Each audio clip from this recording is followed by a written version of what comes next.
This is not any. We just had. This is a process that They want it to.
At the forefront of politics. Our enemy is Trump. He is the enemy. We gotta unite. If we're not a united party, we lose to Trump.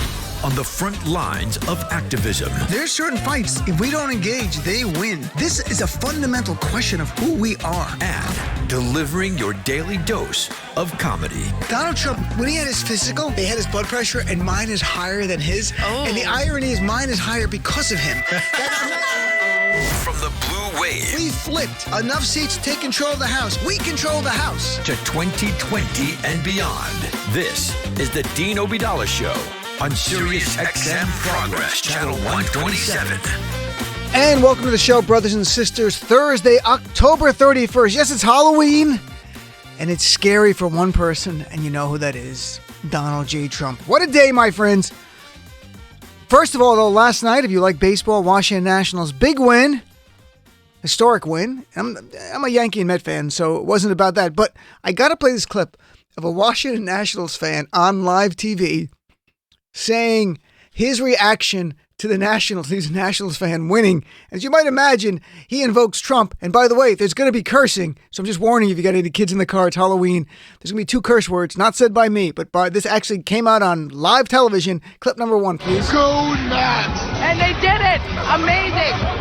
You've been such a gracious fan tonight. Tell me what your thoughts are about this World Series win. I think this is huge for DC. DC needed this. We got some asshole in the fucking White House right now. No. Well, that was just perfect. Come on. Right?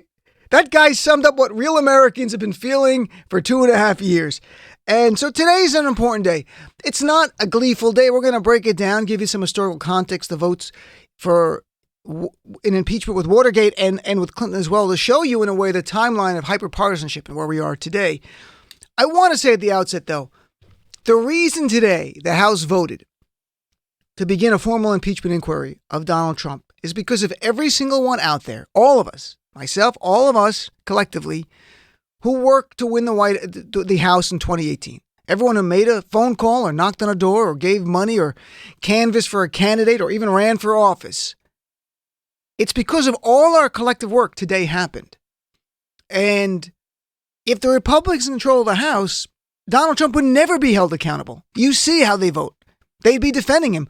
We'd be screaming about this. He'd done the same exact crimes and nothing would have happened. So this is a testament to democracy today. This is a testament to how our system works. If you go out and you work hard, you run good candidates, you support them, you win. Elections have consequences. They love to say that. Well, today they saw right in their face, elections have consequences. Today is a historic vote. I mean, it is historic. Think about it. Only 3 times before in the history of our nation has the House of Representatives formally voted to begin an impeachment inquiry of a sitting president. Andrew Johnson, Richard Nixon, Bill Clinton. Today is the 4th. So Donald Trump will be forever, at least got that box, always remembered as the 4th president where the full House voted to begin an impeachment inquiry. Now, obviously with Clinton and Johnson, he was acquitted in the Senate. Nixon, we never got to there and he resigned. Today, in case people are catching in late and not sure exactly what happened in the vote, today was not a finding of holding him impeached. He was not impeached today. He's not deemed guilty of any kind of crime. There's no articles of impeachment yet. It's simply beginning the formal vote that the Republicans, oddly enough, demanded for weeks and then all voted against it. But this is what they wanted. And it gives a procedural format for how we will continue with our impeachment proceedings going forward. What's remarkable, though, look at the results of the election in 1974 on the impeachment vote in the House and in 1998 for Bill Clinton. And it shows you how hyperpartisan our country has become. In 1974, this is remarkable. The evidence had been gathered a lot in the Senate testimony pre-impeachment inquiry on national TV about Richard Nixon's wrongdoing. So they voted in the House to begin an impeachment inquiry. That vote was 410 yeses and only 4 noes, meaning almost everyone in the House, Republicans and Democrats, said, yes, let's have an inquiry. They were not saying Nixon was guilty of anything, but they had seen enough to be concerned. Flash forward 1998, Bill Clinton. At that time, it was slightly bipartisan. 31 Democrats actually voted for the impeachment inquiry of Bill Clinton in 1998.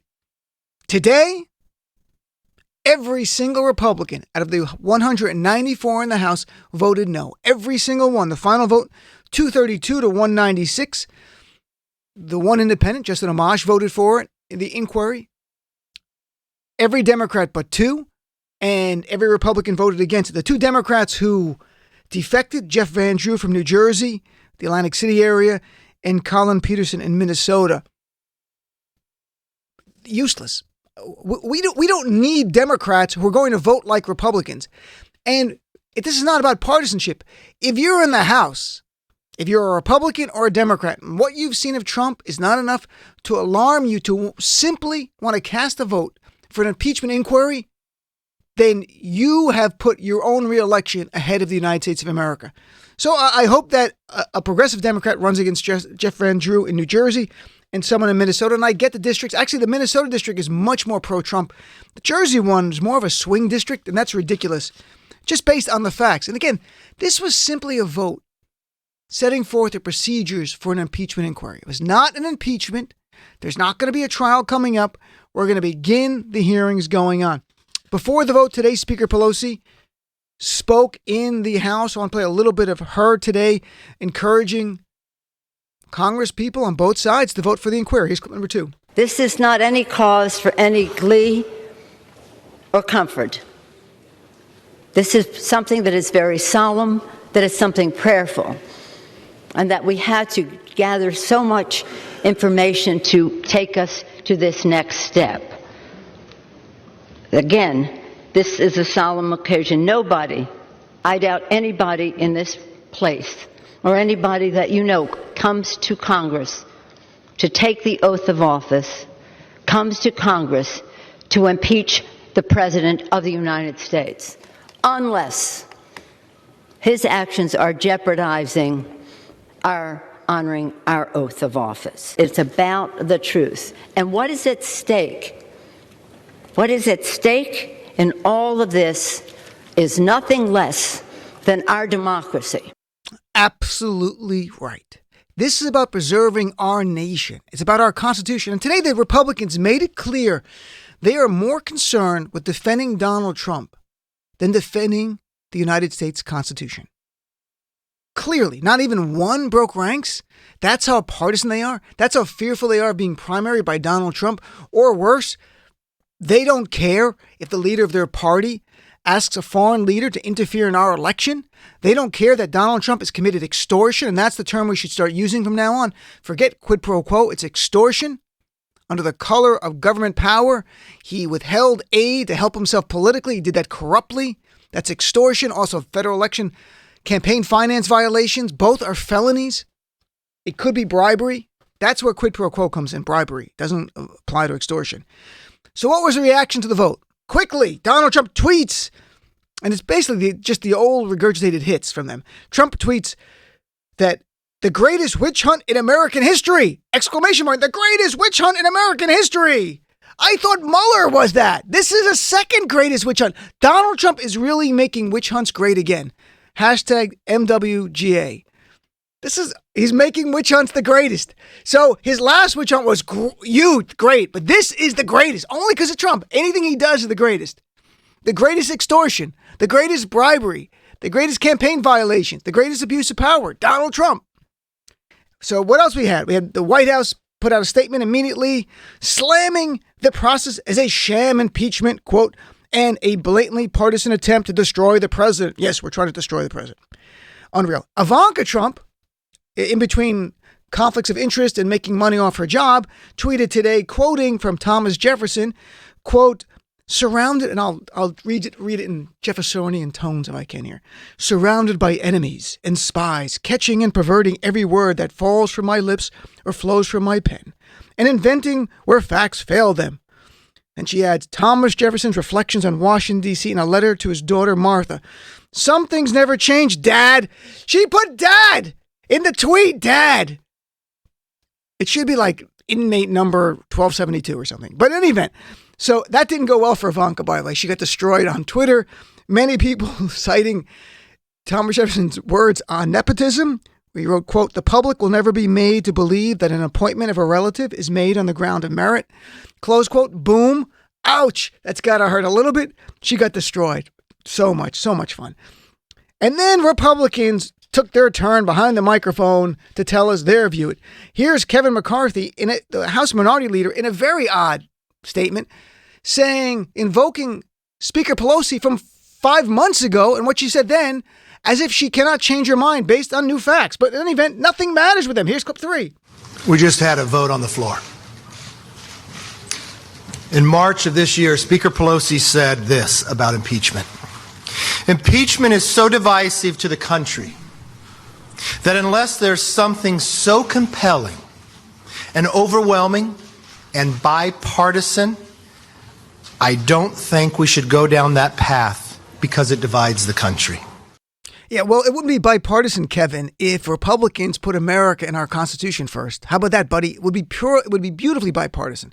But you've chosen Trump over the U.S. Constitution.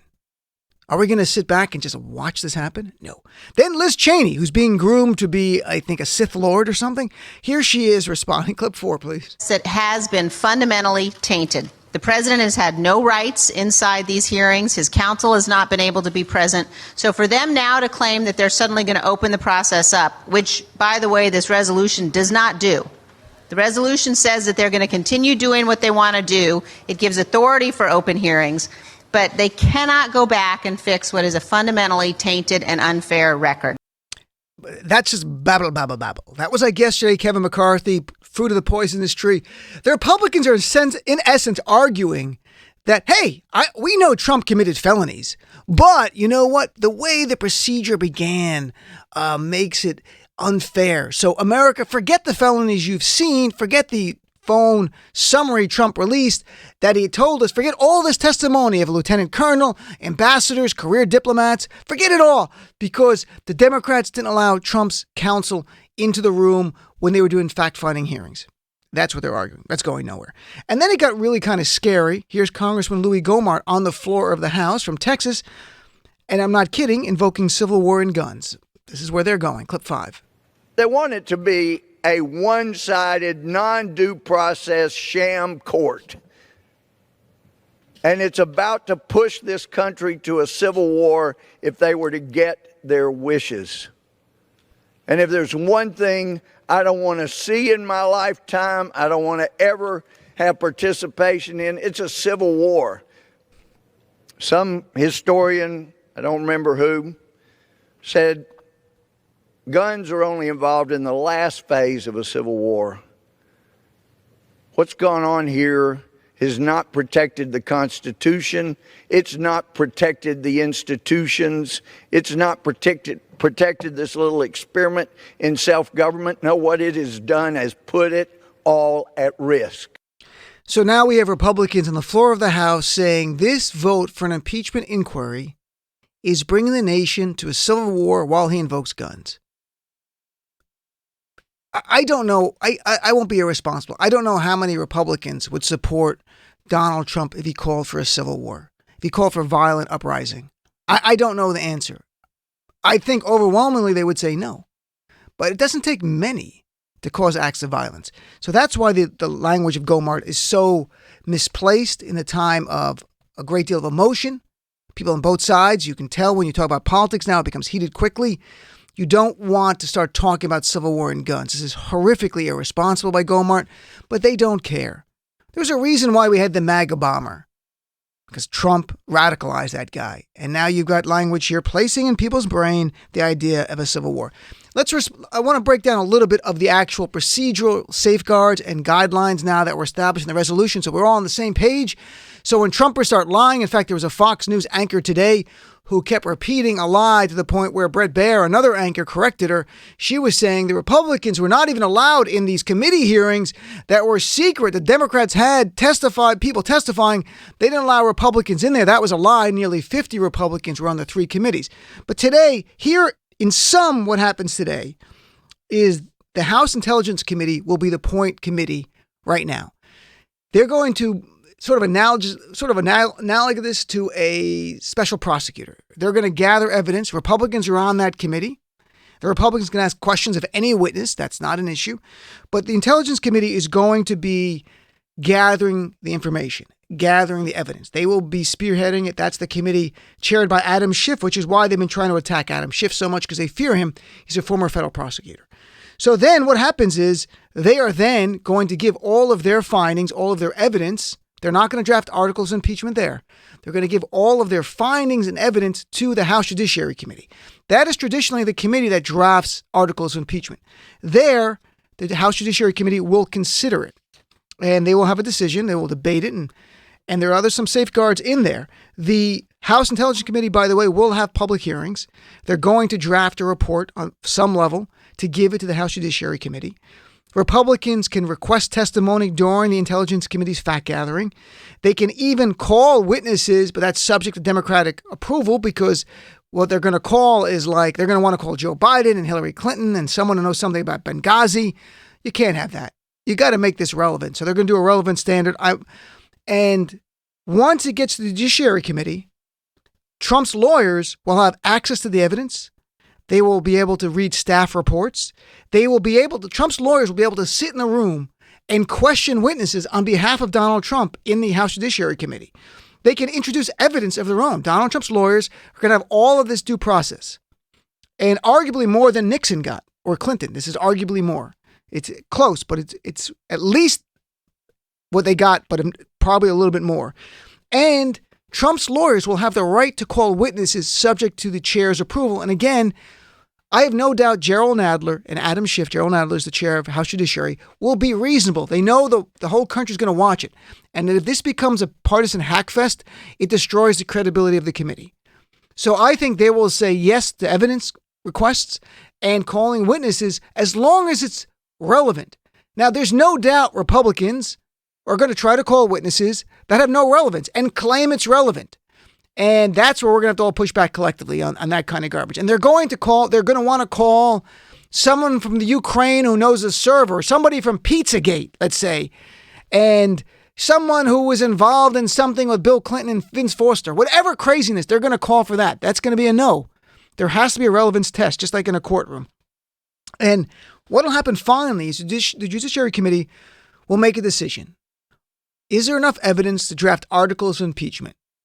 And then the committee will vote. And if the committee votes the majority by one vote, simple majority, on any article of impeachment, it will go to the full House for a vote. And there, the full House will debate it, and they will vote. And if any article of impeachment drafted gets at least one more vote than against, simply one vote more than against, it will go to the Senate for a trial. So this impeachment process, again, is essentially an indictment process. You're going to have House Intel, in a way, sort of like a special prosecutor gather information. They give it to House Judiciary. They're like the grand jury. They decide there should be evidence forward for an indictment. Then the whole House votes on these articles of impeachment, which are just simply indictments. Say they have, hypothetically, 3 are passed in the House. It goes to the Senate for a trial. How long will the trial be? We don't know, because Mitch McConnell and Lindsey Graham and others have vowed to make it as short as possible. To give you a sense of history, Bill Clinton's trial was 5 weeks. Andrew Johnson's trial was 10 weeks. I have no idea how many articles of impeachment will be drafted and passed. I have no doubt no more deadline like Thanksgiving or Christmas. Although there is a rush to get this done, so it does not step on the 2020 presidential candidates in the new year. Don't forget the first Democratic contest, Iowa caucus, February 3rd. I can tell you they want to get this done by then, close to then, so the candidates can shine more, because they are getting overshadowed. We had Secretary Julian Castro on last night who made that point that it's a little harder to get press right now. So here's where we are. This is it, my friends. We are now formally in the world of impeachment. Everything I think all of us who wanted this to happen has happened, in that the entire focus of the media is on impeachment in the news belt side. Donald Trump is no longer driving the narrative. We are driving the narrative. All the press that he is getting is essentially negative all the time. It is not helping him. It's also putting him on the defensive, so we're not hearing him, at least yet, spew the racism and bigotry that he did in 2016, because he's obsessed with this. He's obsessed with defending himself against impeachment and removal. Think about it. Donald Trump, for all the bravado in the world, I can assure you, without any doubt, does not want to be the first president in the history of the Republic to be removed by the Senate. Because he'll be in every textbook from time immemorial going forward, where kids will learn, open the chapter to Trump. That's the president that was removed. He doesn't want that, I can assure you. And the theory, I saw someone on MS going, well, my fear is that he gets impeached and removed and then he runs again. Well, Kendall was here last night. It called in and had a great question for Danny Savalas, and it prompted a conversation that we were not even going to bring up. But in the actual Constitution, it says that the president can be removed and the Senate can declare that the president is no longer qualified to run for any federal office ever again the rest of his life. And that would be likely in the article of impeachment.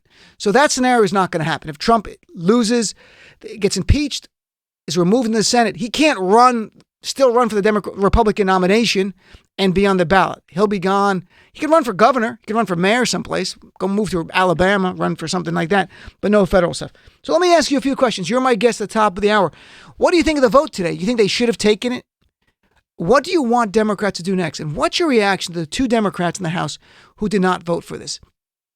And lastly, do you know Trumpers?